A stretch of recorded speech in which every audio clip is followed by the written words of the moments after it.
ডাল ভাত দেখি না লোকে ডাল ভাত দেখি খাই দিলে বুঝি না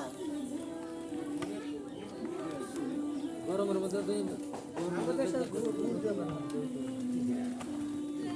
গ্রাম দেশ না চিনির দাম বেশি না চিনির দাম বেশি কে চিনির দাম কম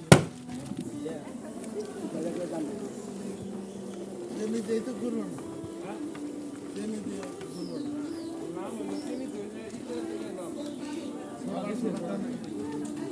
গরুর দাম বেশি থেকে তো শ্রেণী দেয় সারা গুড়ের মধ্যে শ্রেণী দেয় গুড়ের দাম কম থাকছে না গুড়ের দাম না চিনি দিয়ে ঘুরবো না বর্তমানে আপনার জানা চিনি দিয়ে গুড় বানা কালার করে আগে বানাই তো গুড় দিয়ে চিনি চিনি দিয়ে ঘুরবো না